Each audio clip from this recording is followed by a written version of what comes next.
Donc, je ne sais pas pour le groupe B si vous êtes allé voir sur le Moodle. Donc, j'ai créé une session TD liaison et à l'intérieur, vous avez 4 fichiers PDF à télécharger. Je vais partager l'écran.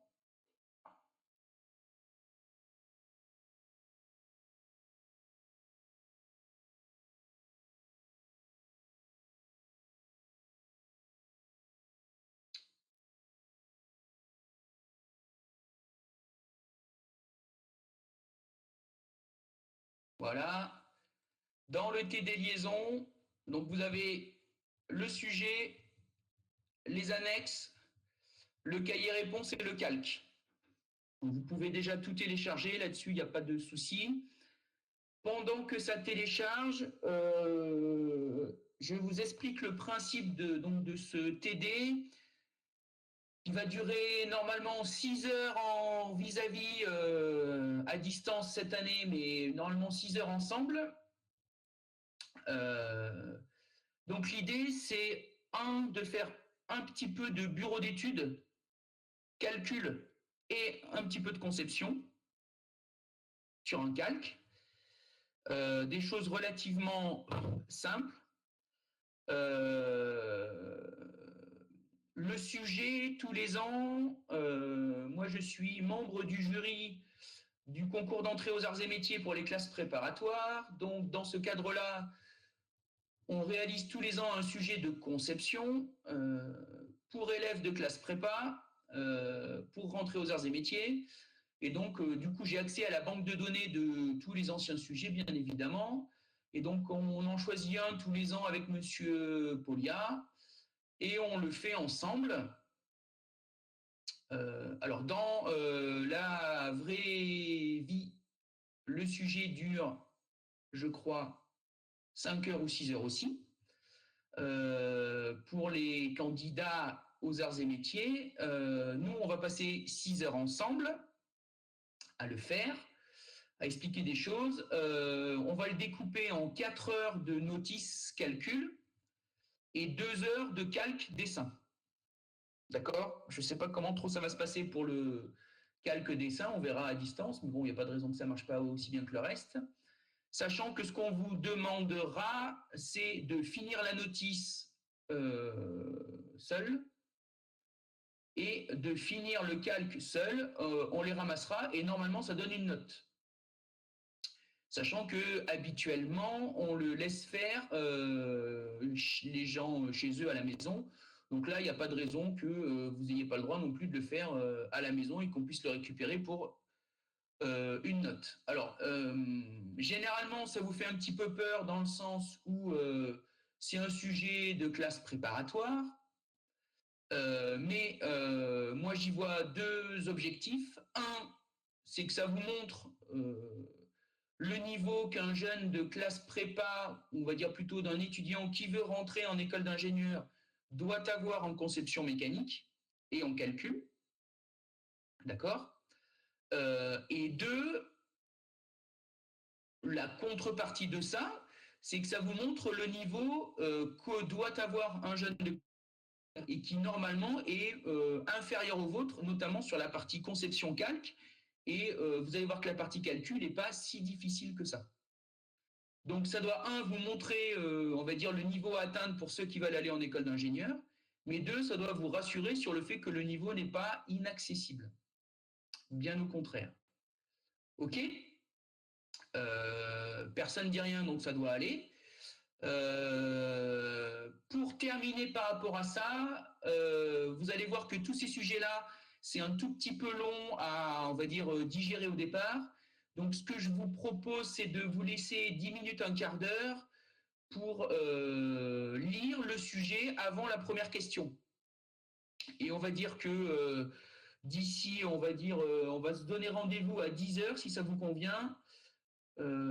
À quelque chose près pour lancer les hostilités sur la notice. D'ici là, j'espère que vous aurez lu le sujet. Alors, les annexes, ce sont des documents constructeurs pour nous aider au fur et à mesure. Le cahier réponse, c'est pour vous donner une idée de ce que les gens rendent au correcteur.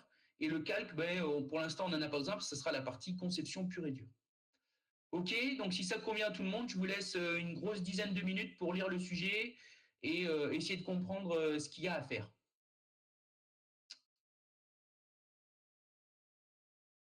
Pas de nouvelles, bonnes nouvelles? Ou tout le monde est mort? Non. Bon, ben super. Bon, ben voilà. On va dire que Mademoiselle Garnier a répondu pour le groupe. Si vous avez des questions pendant ce temps-là, de toute façon, je suis devant mon ordinateur, hein, donc n'hésitez pas.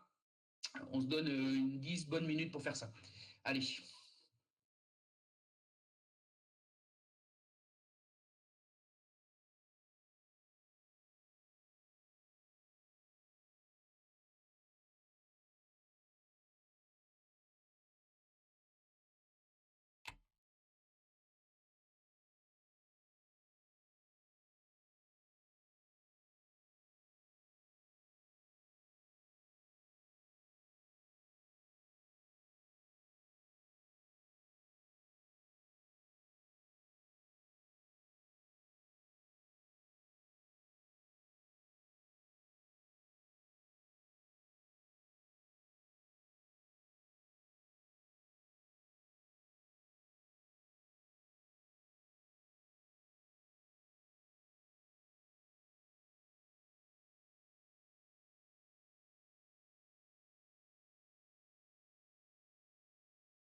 C'est bon? Tout le monde est à peu près OK?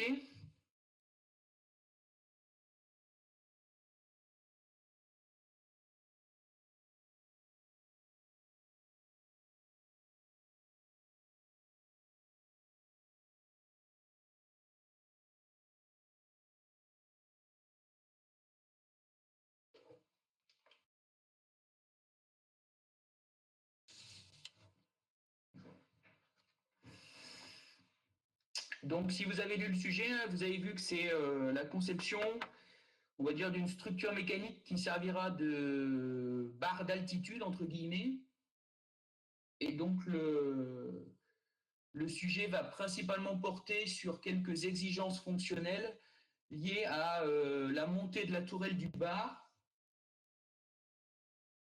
le choix de composants mécaniques, un petit peu de dimensionnement, et puis derrière, ben, la conception de liaison pour mettre tout ça en œuvre. OK. Donc, ben, comme toujours dans un vrai problème de conception, on va dire, on va partir des exigences du client pour définir, premièrement, ben, la motorisation et, on va dire, la chaîne de transmission de puissance qui va être capable de respecter le cahier des charges. Donc, si vous regardez la partie 1.1 comme je l'ai mise au tableau, on va commencer par calculer ben, des temps de cycle et des vitesses de déplacement et ensuite des motorisations pour respecter ces temps de cycle. Donc, si on regarde la question 1, en fait, on vous dit qu'on veut, ben, qu'est-ce qu'il faut, entre guillemets, comme nombre de cycles par heure pour respecter le cahier des charges et faire que le manège, entre guillemets, soit rentable financièrement. Et une fois qu'on connaîtra ce nombre de cycles par heure, on sera capable, bien évidemment, de calculer le temps d'un cycle. D'accord? Donc, si je me mets sur mon tableau blanc,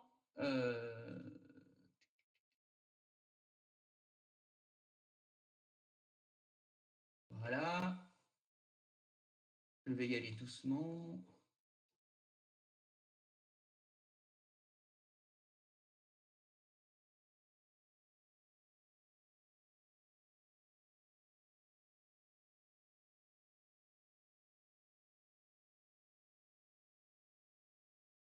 Voilà, ici. Hop. Donc, on est parti si ça veut fonctionner comme avant.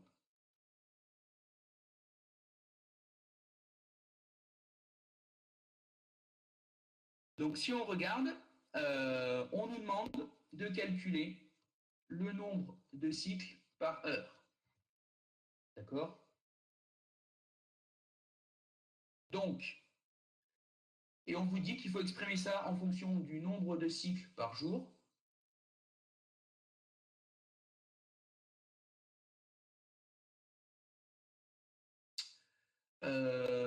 Et du temps d'exploitation.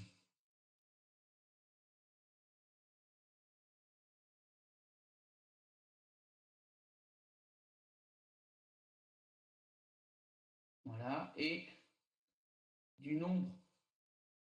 Non, c'est pas ça, pardon. NJ, ça doit être le nombre de personnes jour. J'ai dit une bêtise.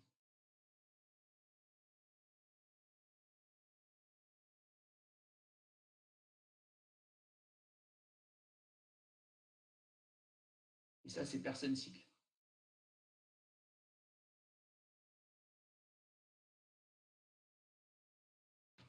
Donc, en gros,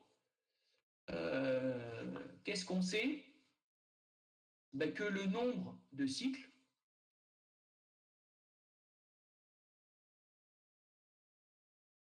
par jour, justement, ça va être le nombre de personnes par jour divisé par le nombre de personnes par cycle.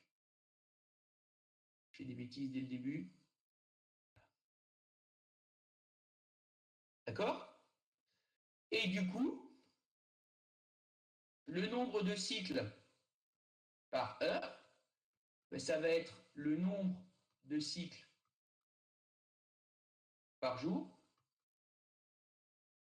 divisé par le temps d'exploitation. OK? Donc, de tout ça,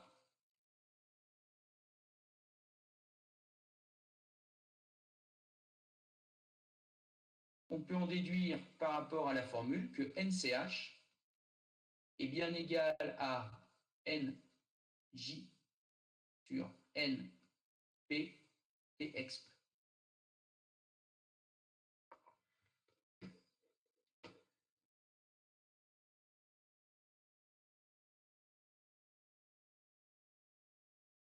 Voilà. Hop, je reviens là-dessus. En termes d'unité, hein, juste pour vérifier si on veut être sûr, ici c'est sans unité, ici c'est sans unité, et ici ce sont des heures. D'accord? Donc ici, on obtient bien quelque chose en par heure. Et bien l'équivalent d'un nombre de cycles par heure. OK? Une fois qu'on a trouvé ça, on vous demande le temps de cycle. Bon, ben là, si vous savez qu'il faut faire X cycles par heure, le temps de cycle, ça va être 1 sur le nombre de cycles par heure. Et du coup, en termes d'unité, on se retrouve bien ici en durée, en heure.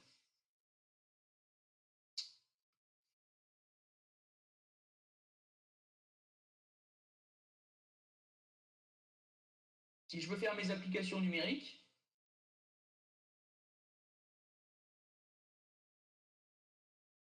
d'accord, j'y vais. Donc, NCH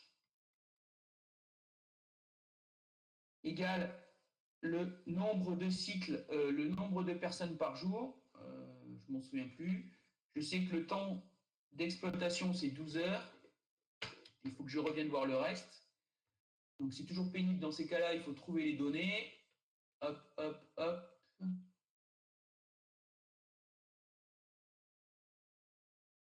Alors, généralement, il y a plein de choses à la fin.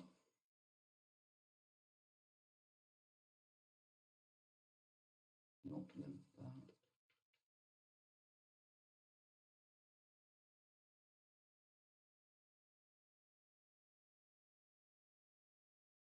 Je vais répondre, mademoiselle Garnier. Je cherche juste où il y a les données proprement. Ou c'est dans l'autre, je ne me souviens plus. Est-ce que c'est dans les documents annexes? Voilà, c'est là. Donc, si vous allez à la fin des documents annexes, c'est ça, hein, monsieur Nbati, vous avez raison. On vous dit que le nombre de places assises, c'est 16 et que le nombre de clients par jour, c'est 1050 et le temps d'exploitation est de 12 heures.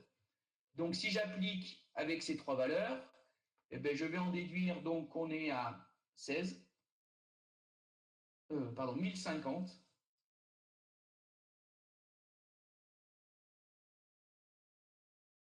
sur 16 fois 12. Et donc, on doit obtenir, tac, tac,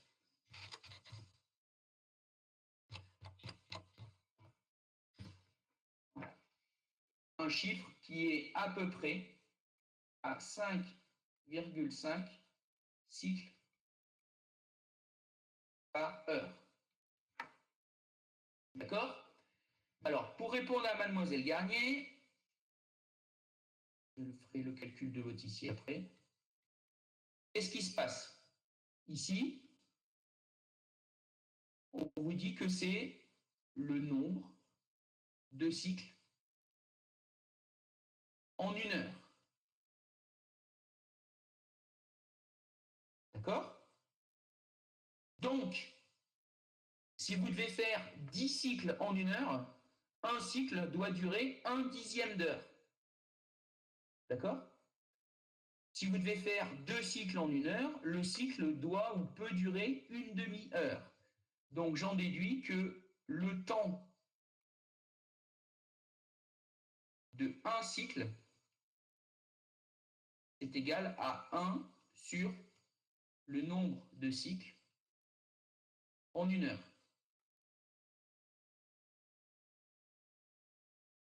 D'où ma formule qui est là.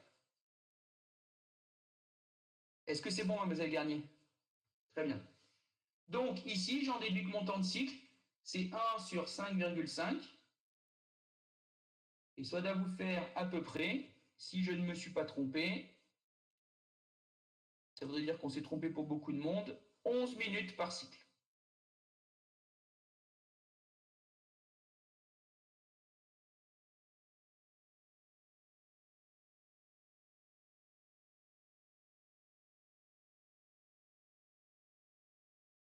Donc on a répondu aux premières questions.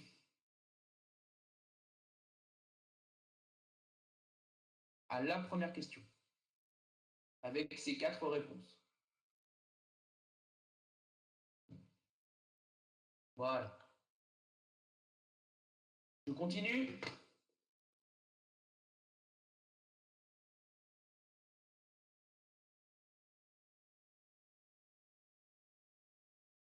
On passe à la question 2.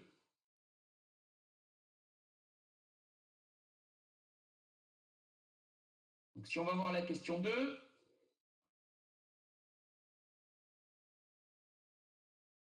tac. Maintenant, on est en train de vous demander d'aller un petit peu plus loin. On sait qu'un cycle doit durer 11 minutes. Et on vous dit bien évidemment que la nacelle, il va falloir charger les clients, les faire monter, leur faire profiter en haut du panorama. C'est le temps où ils vont consommer normalement. Je vous rappelle que c'est un bar. C'est pas souvent qu'on fait travailler sur des sujets où on fait un bar. Les faire redescendre et les décharger. D'accord? Et on vous dit qu'on va sans doute mettre le même temps à les faire monter et à les faire descendre. Et ce temps-là, on a intérêt à le minimiser. Enfin, il ne faut pas qu'il soit trop long, sinon on ne pourra pas respecter les temps de cycle. Pourquoi? On ne peut pas faire grand-chose sur le temps je charge les clients, on ne peut pas faire grand-chose sur le temps je décharge les clients, on ne peut pas les éjecter. Et le temps où ils vont rester en haut, je crois que c'est, je ne sais plus combien c'est de temps, plus vous le diminuez et moins il y a de chances qu'ils consomment. Donc ce qu'on va essayer de faire, c'est de garder le temps de chargement, le temps de déchargement. On va conserver le temps en haut et on va minimiser les temps de montée en haut et de descente. Sachant que plus vous les minimisez, plus il va y avoir des accélérations fortes et plus il va falloir des motorisations importantes. Donc malgré tout, on veut les temps de montée et descente les plus longs possibles pour avoir une motorisation la plus faible possible. Donc l'idée, c'est, vu qu'en tout, ça ne doit durer que 11 minutes, ben, combien de temps je peux me permettre d'avoir pour monter et pour descendre. Donc en gros, on vous dit qu'on va conserver le même temps de montée et le même temps de descente, d'accord? On va appeler TCE. Et la question, c'est combien de temps ça va être capable de durer. Donc en gros, là, c'est relativement simple aussi. En fait, on va dire que un temps de cycle, c'est la somme de tous les temps dont on a besoin pour faire notre manège. Donc si je reprends ça un tout petit peu proprement, d'accord?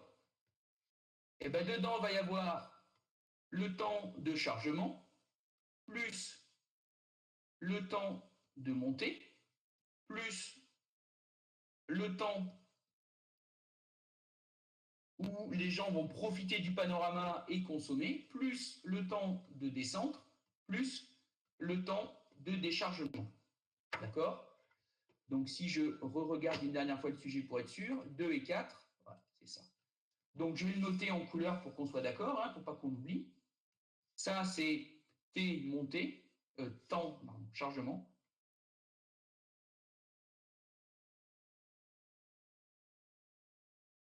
Ça, c'est le temps de montée. Ça, c'est le temps panorama. Ça, c'est le temps de descente. Et ça, c'est le temps de déchargement. D'accord? Et là-dedans, on sait qu'on veut que lui soit égal à TCE et que lui soit égal à TCE. Donc, qu'est-ce que ça nous donne? 2TCE égale TC moins TC1 moins TC3 moins TC5. D'accord? D'où TCE, alors le E doit être en haut, le temps de montée ou de descente doit être égal à TC moins TC1 moins TC3 moins TC5 sur 2. D'accord? C'est la réponse à la question 2. Si je fais l'application numérique,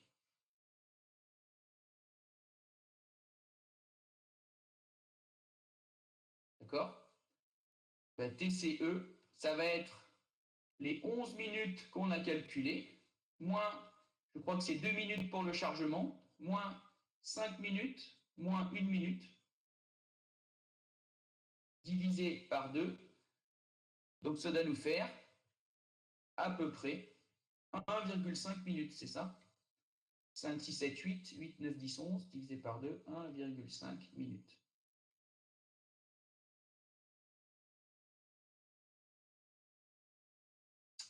OK? Pour l'instant, vous avez vu, hein, ce n'est pas très compliqué. Il faut juste être organisé, bien lire les données et essayer de comprendre ce qu'on veut. Les calculs ne sont pas compliqués. Et vous allez voir que jusqu'à la fin, à quelques questions près, c'est toujours comme ça. D'accord? Donc, on peut passer à la question 3. Si je vais voir la question 3, on vous dit, on souhaite maintenant donc choisir la motorisation qui va nous permettre de respecter ce temps de montée et ce temps de descente. D'accord? Vous vous doutez bien que donc l'ensemble de la transmission est visible sur le schéma proposé en annexe D. Donc, je peux vous montrer l'annexe D.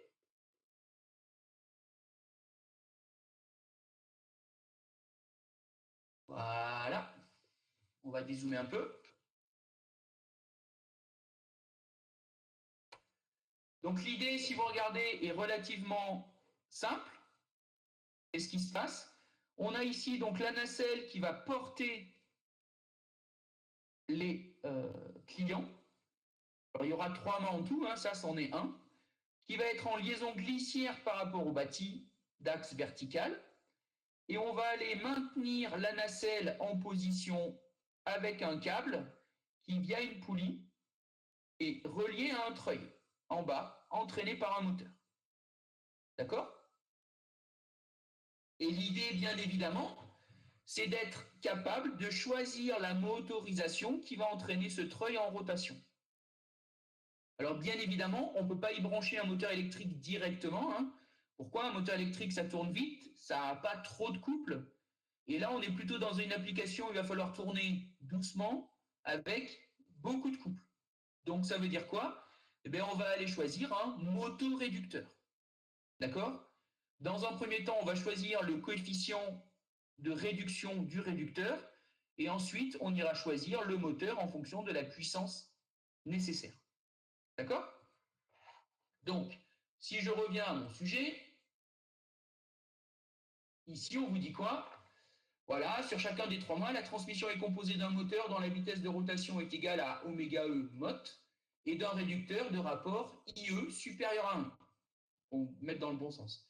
Ce réducteur entraîne en rotation un treuil sur lequel est enroulé le câble, le rayon d'enroulement est RE, etc.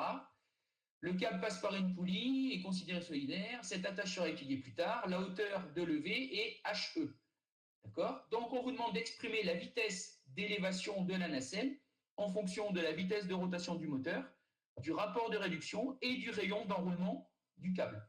Donc, clairement, si je reviens dans mes explications, pour la question 3, je vous rappelle, en gros, si on fait un schéma, hein, on a notre liaison glissière avec, ici, la nacelle. D'accord? Je vais faire le bâti en bleu. Hop, hop, hop. Le bâti, il maintient une poulie. D'accord? et on a ici un câble qui vient s'enrouler en bas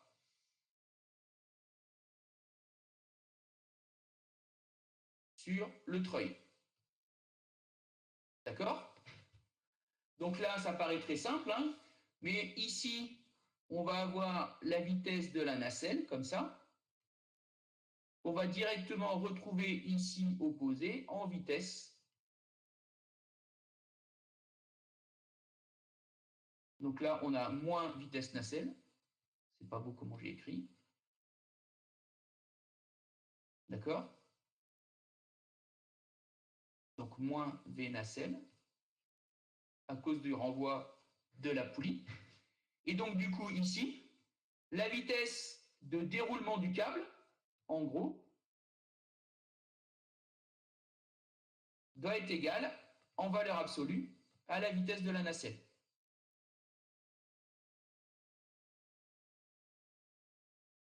D'accord? Conclusion, j'en déduis par rapport à mes explications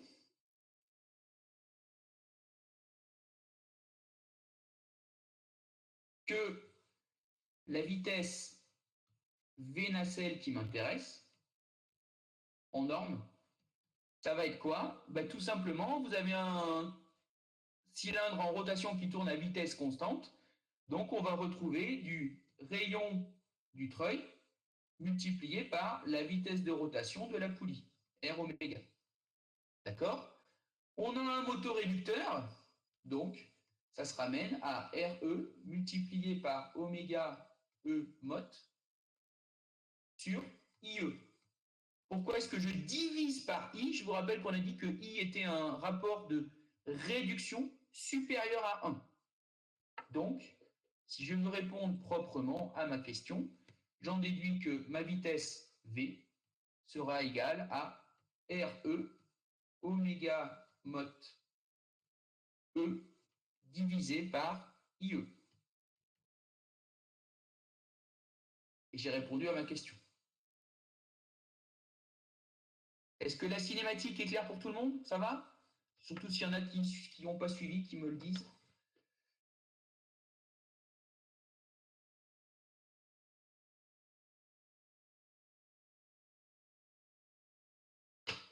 Voilà.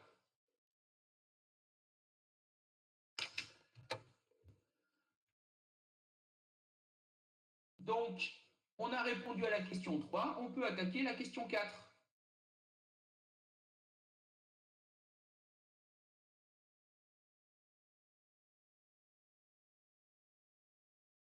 Donc, je vais voir la question 4. Pour des raisons de confort, la mise en mouvement de la nacelle doit se faire progressivement. Ça veut dire quoi? Ça veut dire que là, on vient de calculer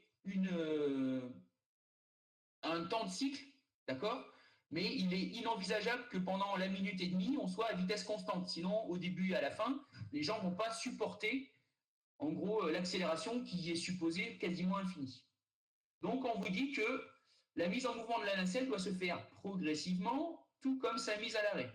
Donc, lors de la montée, le profil de vitesse retenu pour la nacelle est présenté sur l'annexe E.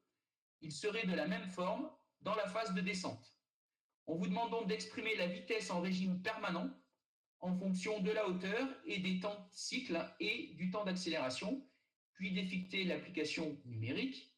Et enfin, du coup, de trouver le rapport de réduction IE permettant d'obtenir cette vitesse en régime permanent pour un régime moteur donné. Donc ça veut dire quoi? Ben, je vais tout de suite voir l'annexe E, qui est l'annexe juste à côté. Voilà. Et donc, comme très classiquement dans tous les systèmes de motorisation, on va vous mettre un profil de vitesse en trapèze.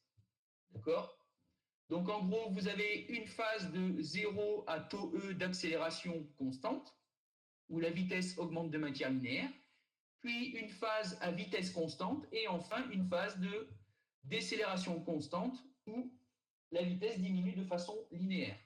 Donc, si je m'occupe de ça, et que je rajoute en parallèle l'accélération, en fait, En fait, vous allez avoir un profil d'accélération qui est comme ça.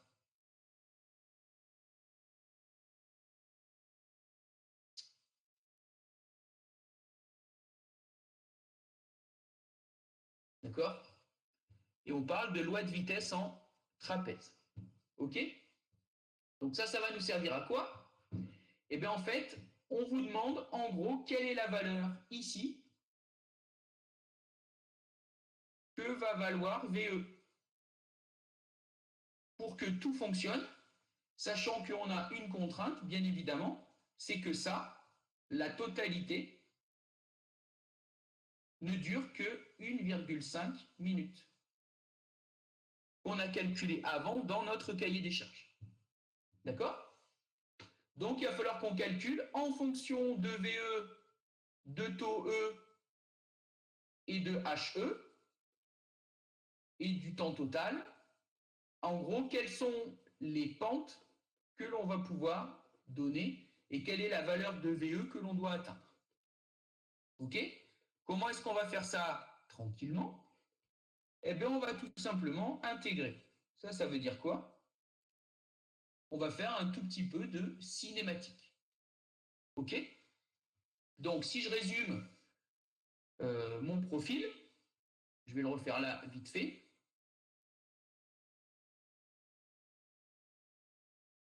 Je vais dessiner en rouge l'accélération.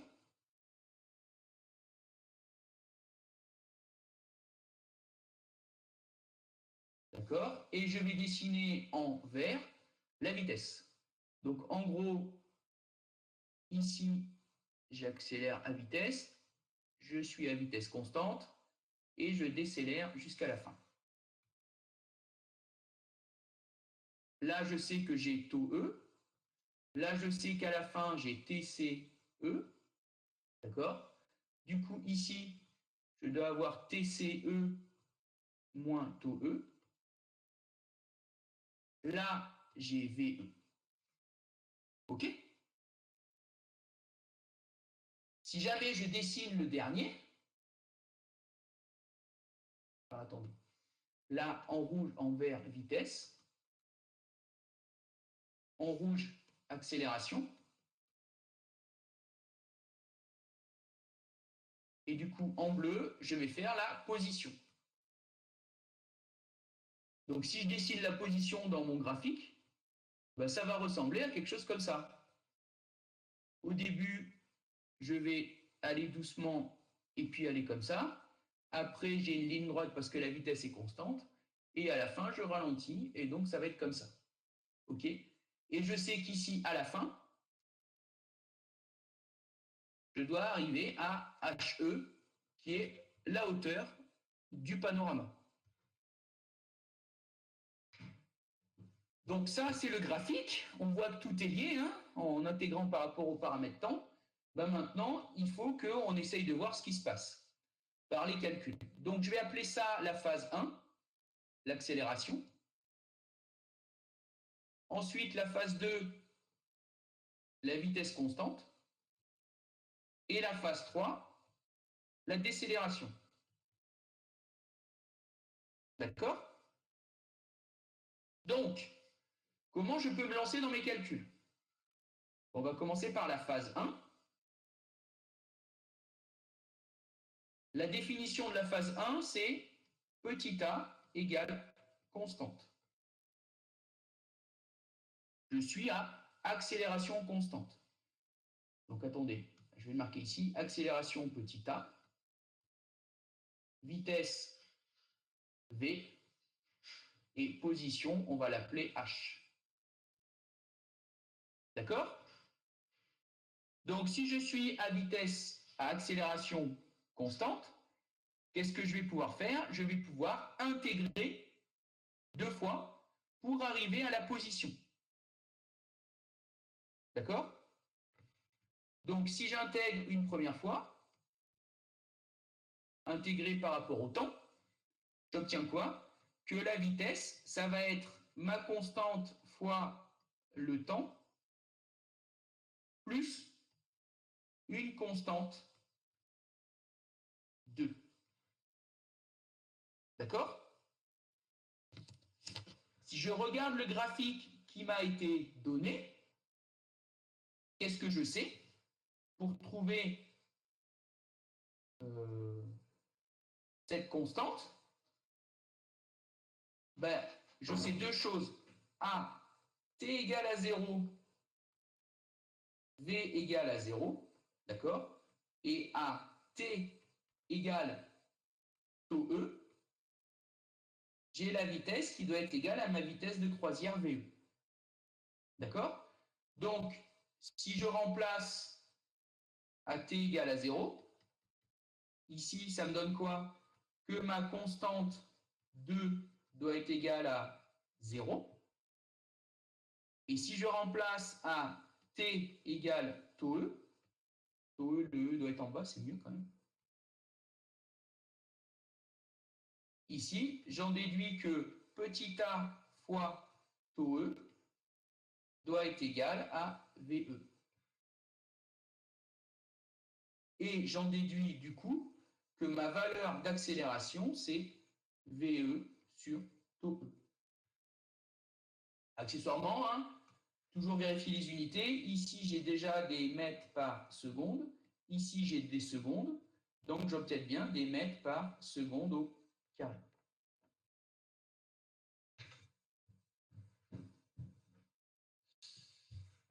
Personne ne dit rien, c'est que vous êtes perdu ou c'est que ça va? Je vous ai endormi.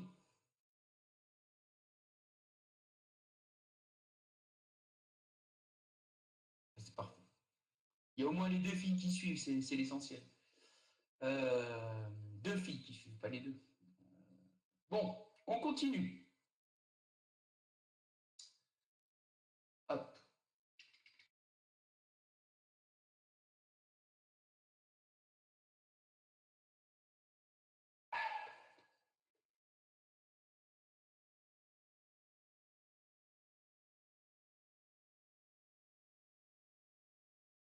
Si je continue mon intégration,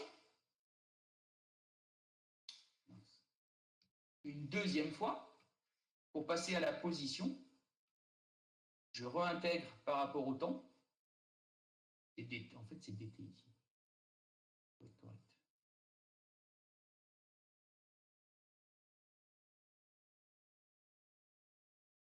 Voilà. J'obtiens cette fois-ci que h va être égal à 1 demi de a t2 plus, encore une fois, une nouvelle constante.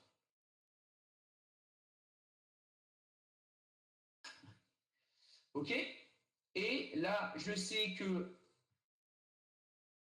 à t égale à 0, ma hauteur est égale à 0. Donc, si j'applique à t égale à 0, ça nous donne que la constante 3 est aussi égale à 0. Donc, qu'est-ce que je retiens de ma phase 1?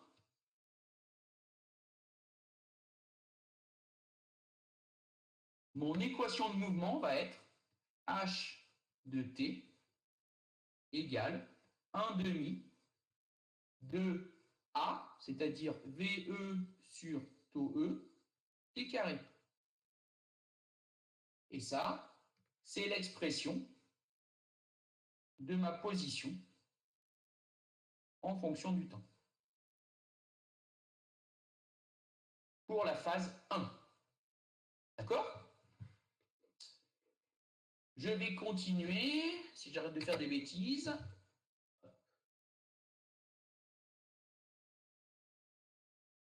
Avec la phase 2.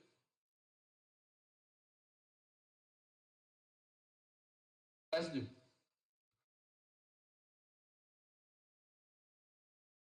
Donc la phase 2, c'est quoi que l'on sait? On est à vitesse constante. Du coup, l'accélération est nulle. Et on sait que la vitesse doit être égale à VE. D'accord? Donc là, en fait, je n'ai qu'une seule intégration à faire.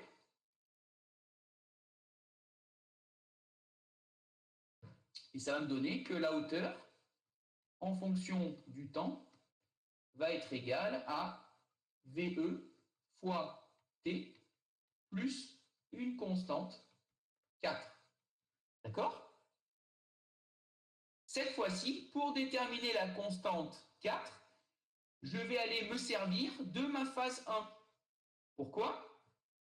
Au début de la phase 2, c'est-à-dire à T égale taux E, je sais que H de taux E est égal à 1 demi de VE taux E. J'ai remplacé T par taux E. D'accord? Et ça là, ça vient directement de ça. C'est pour ça que j'ai été obligé de le calculer avant. Donc, j'en déduis quoi? Que si je remplace, ça vous fait quoi? H de T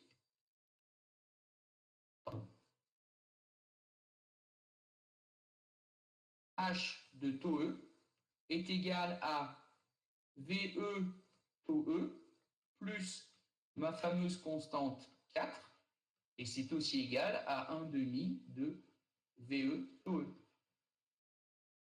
Donc, ma constante 4 vaut quoi? 1 demi de VE taux E moins VE taux E, ça vous fait donc moins 1 demi de VE taux E. Du coup, H de T est égal à VE T moins 1 demi de VE taux E. C'est ma relation pour ma phase 2.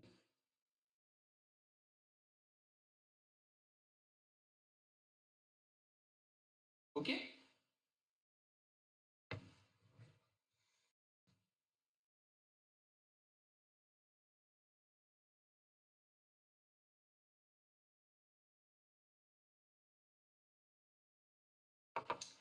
Il nous reste la phase 3 qui va fortement ressembler à la phase 1.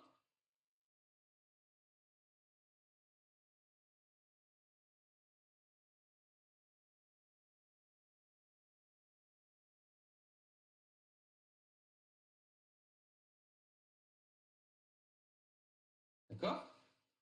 Cette fois-ci, qu'est-ce que je sais? Que A de T est égal à une constante 5. D'accord? Du coup, ma vitesse par intégration par rapport au temps va valoir moins constante 5 T plus constante 6. D'accord? Et je sais que à T égale mon temps de cycle, je ne sais plus comment il s'appelle, TCE,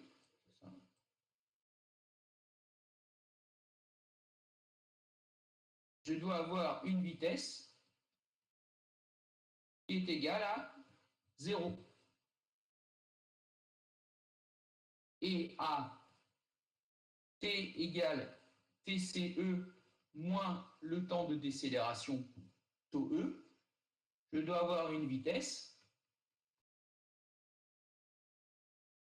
qui vaut ma vitesse de croisière. D'accord? Donc, si j'applique ça, ça va nous entraîner quoi? Que moins constante 5 multiplié par TCE plus constante 6 égale à 0. D'accord? Et celle-là, que moins constante 5 facteur de TCE moins taux E plus constante 6 égale à VE. D'accord? Je vais réécrire mon système de deux équations pour trouver les deux constantes. Moins CST 5 TCE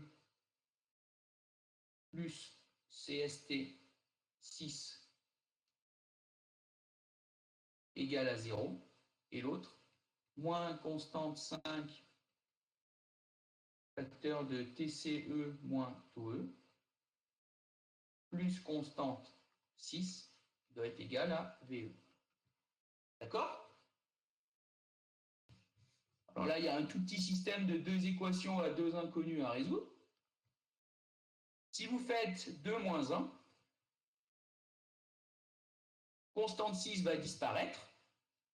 Et il va rester quoi?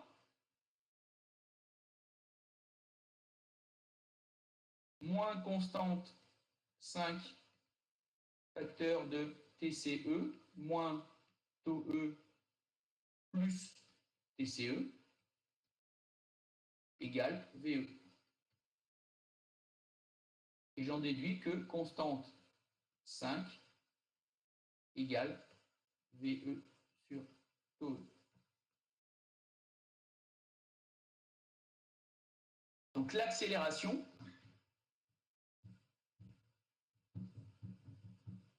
alors attention, j'ai fait une bêtise depuis le début.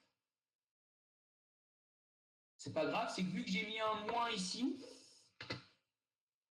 là, j'ai mis un moins constante 5 quand j'ai intégré, ça a choqué personne. Ça veut juste dire que A vaut moins ici. Sinon, ça ne veut rien dire. Et du coup, accessoirement, on retrouve que la valeur de l'accélération, VE sur taux E, ben, c'est la même que dans la phase ici. Alors c'est normal, hein, on a dit qu'on avait la même accélération et décélération. Donc là, on vient de retrouver le truc, c'est plutôt pas mal. On vérifie bien, hein. Ici, on a bien encore des mètres par seconde, ici des secondes, donc ici, on obtient bien des mètres par seconde au carré. Tout va bien. Et du coup, en utilisant l'équation 1, j'en déduis que constante 6 est égale à constante 5 multiplié par TCE, ce qui nous donne constante 6 égale VE TCE sur taux E. D'accord? Et donc, de ça, j'en déduis que mon équation de vitesse est bien quoi? Moins VE sur taux E T plus VE TCE pardon, sur taux E.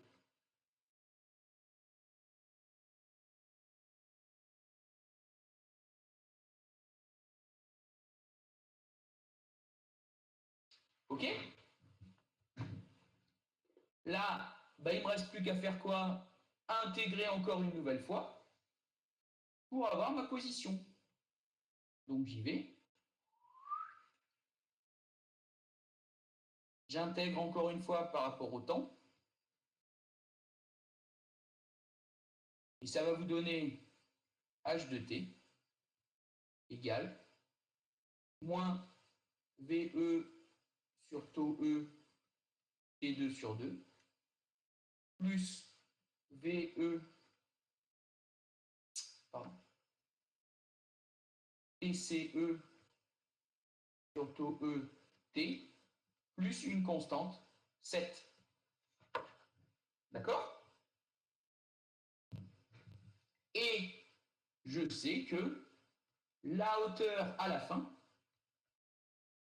doit être égale à la hauteur finale que je veux atteindre et qui doit s'appeler HE si je ne me suis pas trompé.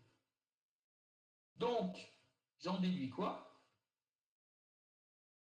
Que moins VE TCE carré sur 2 taux E, plus VE TCE carré sur taux E, plus la constante 7 doit être égale à HE. D'accord?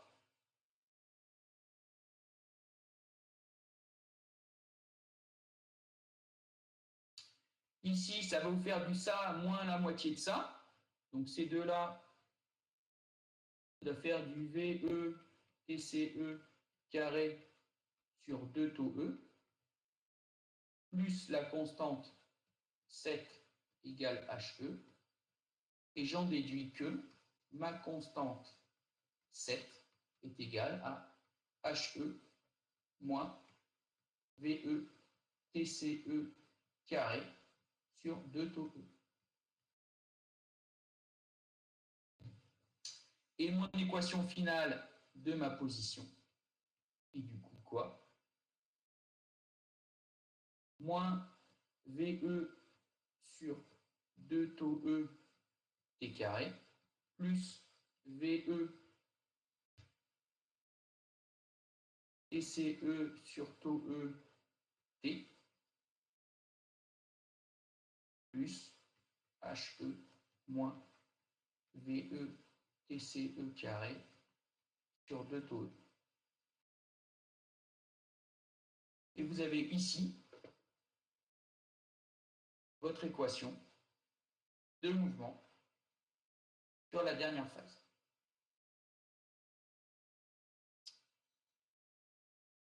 C'est possible, monsieur Siverac? Alors, mademoiselle Alouche, 2 moins 1, pardon, j'ai peut-être fait une bêtise. Là, je le fais de tête sans filet.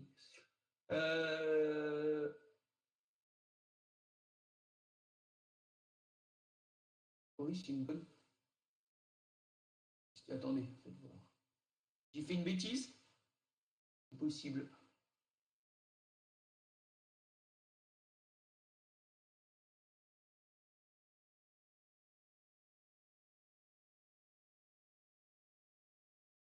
Oui, il y a une erreur de. Ah, alors, le résultat est juste, mais j'ai fait une erreur de signe là. Je vais y aller plus doucement, vous avez raison. Oui, c'est ça. Là, il y a un moins, on est d'accord.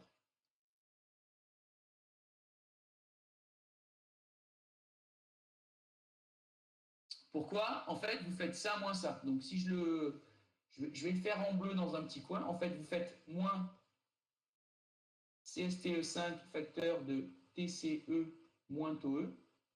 Et vu que vous faites moins la 1, il y a un plus constante 5 TCE qui arrive. D'accord? Et quand vous le factorisez par moins constante 5, ça vous fait TCE moins taux E, moins, pour que ça rentre dedans, TCE. Et du coup, les TCE s'annulent. C'est bon pour mademoiselle Alouche, monsieur Siverac, mademoiselle Moroso, ça vous va?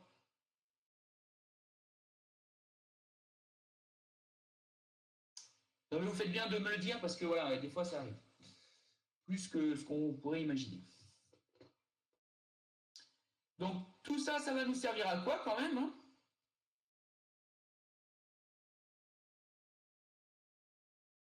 On souhaite déterminer la vitesse en régime permanent. D'accord? On est d'accord? Donc, comment est-ce qu'on va s'en sortir?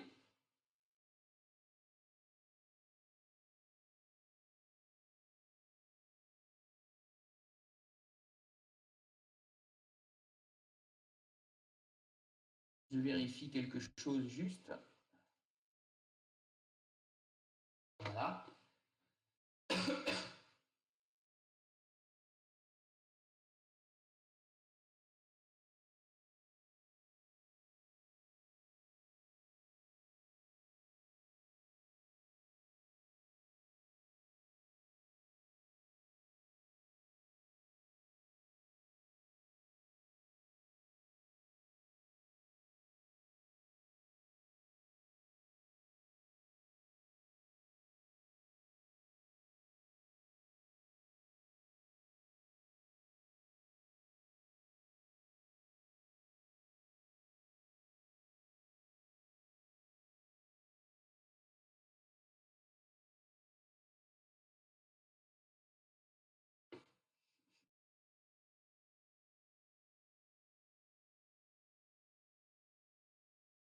Voilà ce qu'il reste à faire. Ça y est, j'ai retrouvé mes petits. Cette expression-là, elle est vraie dans toute la phase 3. Donc, qu'est-ce qu'on sait sur cette expression? Au début de la phrase 3,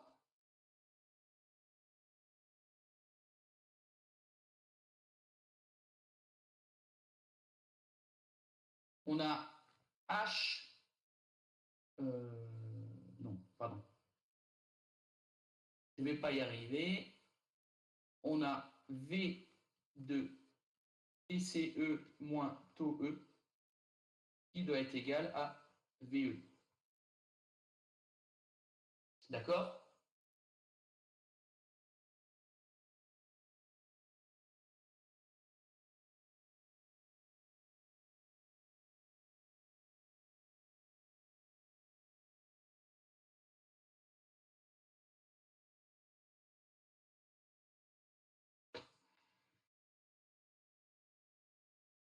J'ai réfléchi un tout petit peu pour voir, pour faire le plus propre possible. On a toutes nos équations.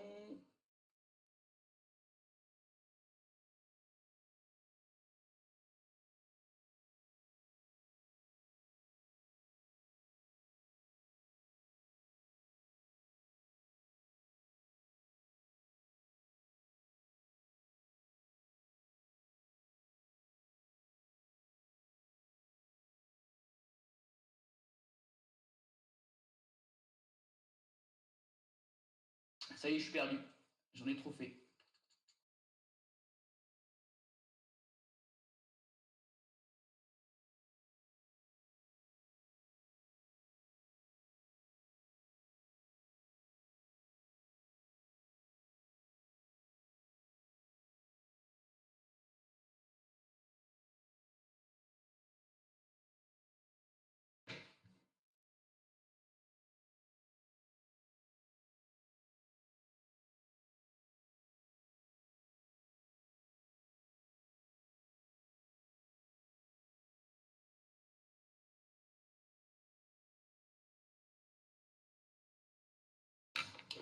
Il va falloir que je regarde ma correction.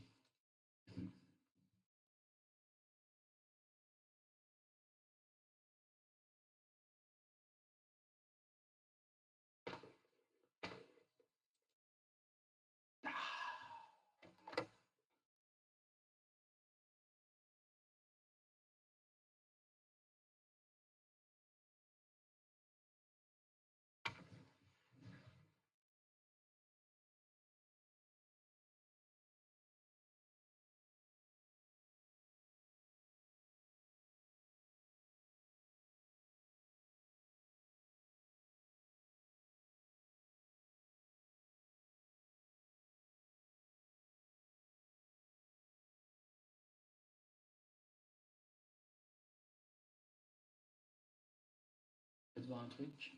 Ça, en fait, on s'en fout, a priori.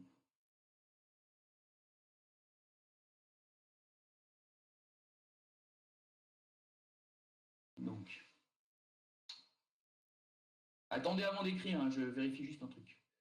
On a H de temps total qui est égal à...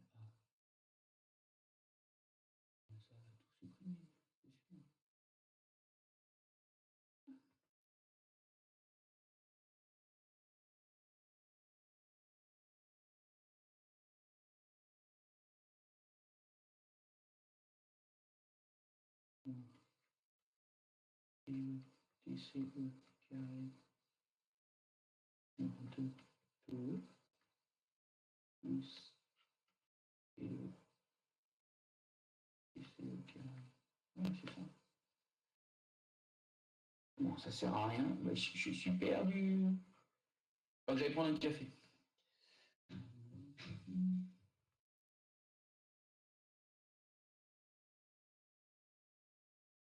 Parce qu'en fait, pour répondre à Mademoiselle Garnier, ce qui va nous permettre de tout relier, et ce qui nous a permis de tout relier, c'est que tout à la fin de la phase 3, on sait qu'on a dû mettre le temps total de cycle qui est imposé, et on doit arriver à la hauteur totale du bar. C'est ça le cahier des charges. Ça veut dire qu'en fin de phase 3, on doit être à HE et on doit être à T majuscule CE. Et c'est ces deux, on va dire, données-là du cahier des charges à respecter qui me permettent de retrouver tout le reste et notamment mes phases d'accélération et décélération. Donc là, j'ai écrit tous mes mouvements, ils sont propres. La seule question, c'est que j'ai pas fait pareil exactement dans ma correction, donc il faut que je réfléchisse. Je suis pas parti du même bout. Et il faut absolument que l'on retrouve le lien entre VE, H, TC et taux. Alors attendez, faire un truc.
Je réfléchis. Qu'est-ce que j'ai pu faire? Dès que c'est le corps.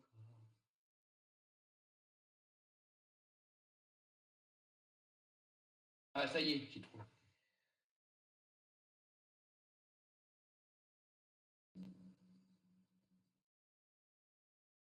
Je suis quasiment sûr, je réfléchis une seconde.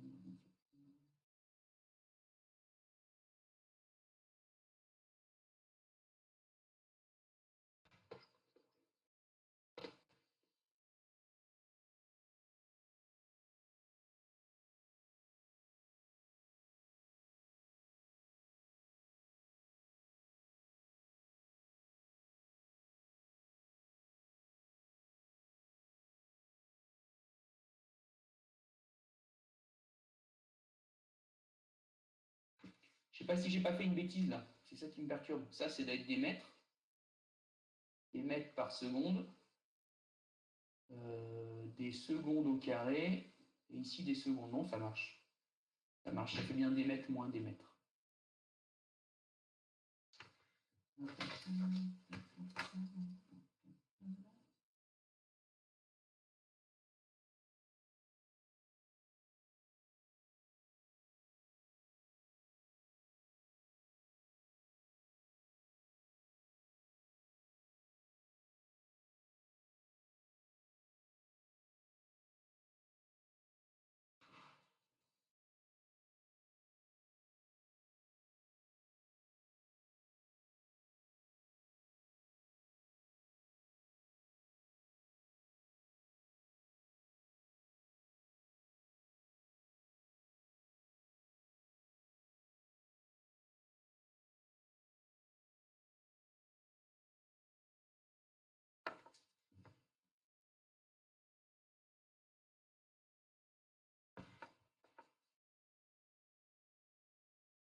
Eh ben, je suis perdu, perdu, perdu. Tout va bien.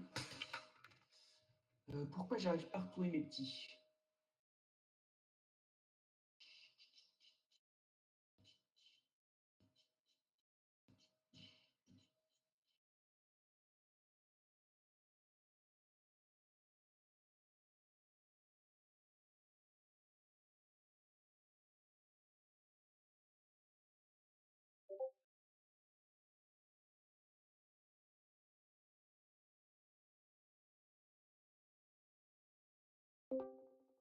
Théo,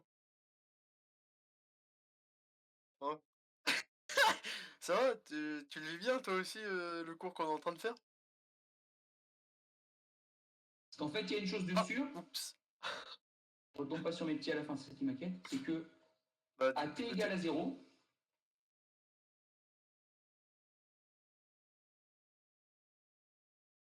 au début, on doit avoir la hauteur qui est nulle. D'accord? Et ça nous entraîne une condition qui est HE moins VE TCE carré sur 2 taux E égale à 0. D'accord?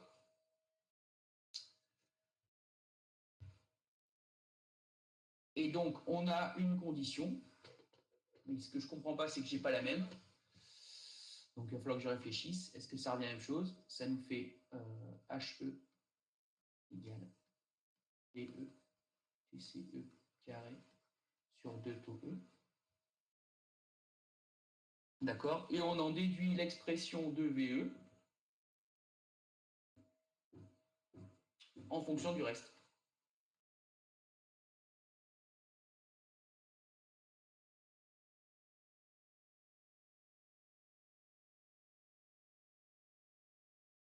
Je vais juste vérifier si c'est homogène. Ici, ça fait des secondes des mètres, et ici, des secondes au carré. Donc, on a bien des mètres par seconde. Il c'est peut-être ça, non? C'est une autre manière de le voir. Je suis étonné. Si on fait une application numérique, là, ça nous fait quoi?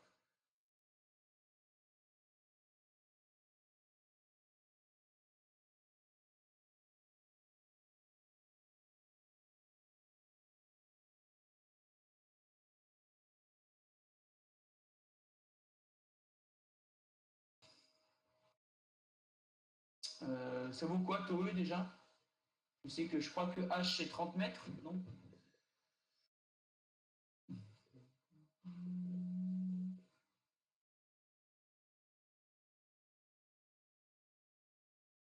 32 mètres, taux E 8 secondes. Et le temps total, c'était 1,5 minutes, je crois, c'est ça? Ouais, c'est ça.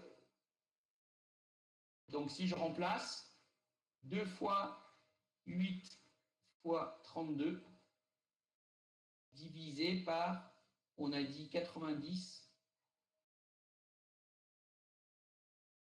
au carré.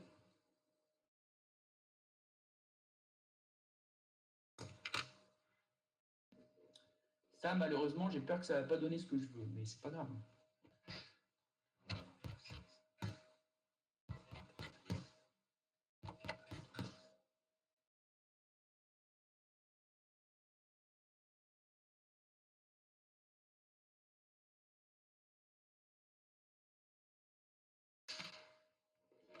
Le résultat n'est pas le bon. J'ai dû faire une bêtise en quelque part.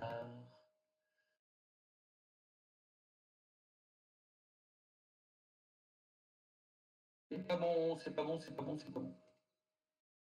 Alors. Bon, mais il y a une erreur dans mes calculs, il va falloir que je les reprenne tranquillement. On va dézoomer un peu.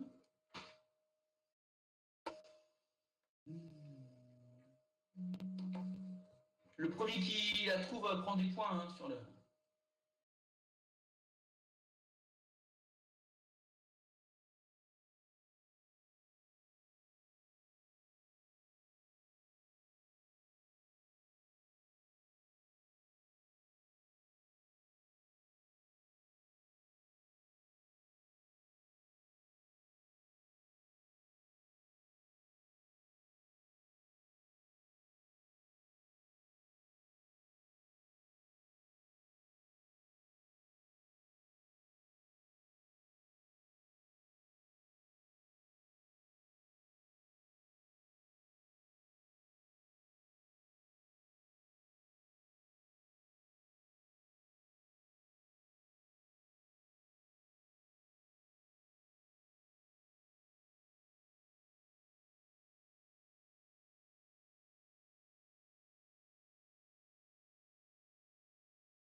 j'en ai fait une de toute façon. Donc, ce que je vous propose, c'est qu'on le continue tranquillement à tête reposée la prochaine fois. Vous pouvez malgré tout jeter un coup d'œil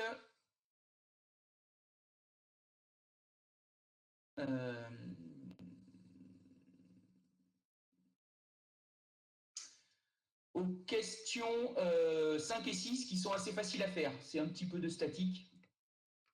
Et on continue ça la prochaine fois. Voilà, je m'excuse encore une dernière fois. Ça arrive que le prof fasse des bêtises. Et là, le tableau, il n'est pas d'un coup, donc j'arrive pas à voir où j'ai fait ma bêtise.